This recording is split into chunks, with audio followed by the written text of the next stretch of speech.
deduction that the God exists from the argument I mentioned earlier. I got a question. How can you say the Quran is from God? That's a different topic.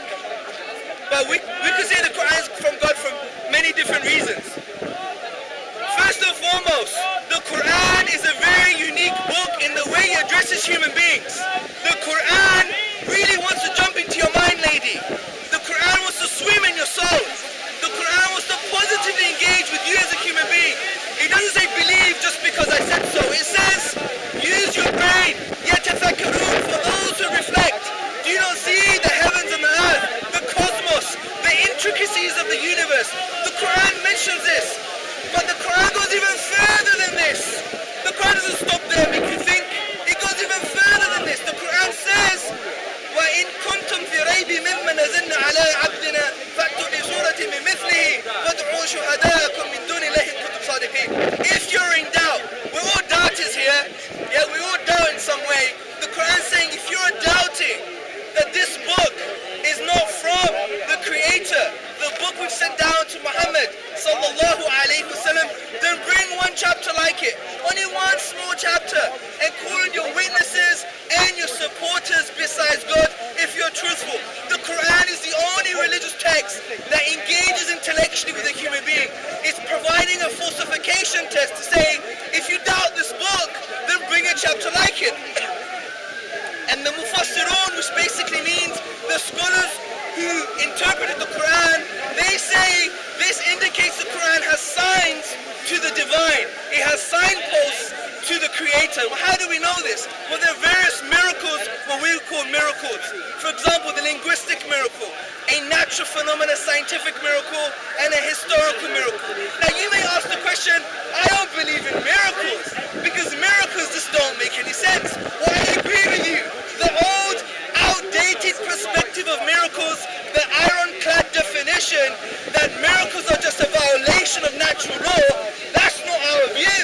Our view is not that view. Because if you think about it, what are natural laws? Natural laws are just inductive generalizations of patterns we perceive in the universe.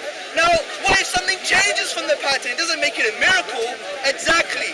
Islamic scholarship has said a miracle is an act of impossibility, which basically means when we exhaust all naturalistic explanations, then it's a sign to the supernatural. This is the profound point. So miracles are coherent. So let's apply this to the Quran. Let's take history, for example. In the Quran, it mentions two titles for the leader of the Egyptians. Two titles. The Pharaoh and the King. The Pharaoh is mentioned at the time of Moses, peace be upon him. And the king is mentioned at the time of Joseph. You can see this in the 12th chapter of the Quran. How did Muhammad, peace and blessings be upon him, know such minute differentiation in historical knowledge, especially when the Bible did not have that information, when the Torah did not have that information? Hieroglyphics was a dead language. A dead language, people. It was a dead language.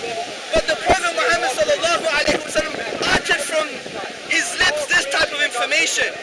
And so when we go to the nature of the historical knowledge at the time and we exhaust all explanations, we can't find an explanation. We can't find a naturalistic explanation, so it's an indication to the divine. Also, we have scientific miracles in the Quran.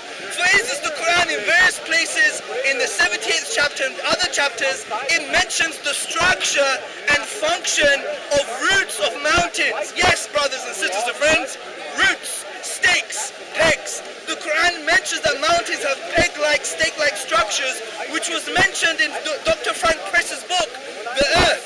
And if you see in current geology, you see these roots are 7 to 10 times the size of the original mountain. And the function, according to geologists, is to prevent the earth from moving underneath the mountain, a concept called isostasy. And this was confirmed in the Quran 1400 years ago. Now I ask you the question, how could Muhammad, peace and blessing be upon him, come with that type of information? It's an impossibility. It's a miracle, because the science at the time, the nature of the scientific knowledge has been exhausted, and they believe mountains, their function was to keep the sky up.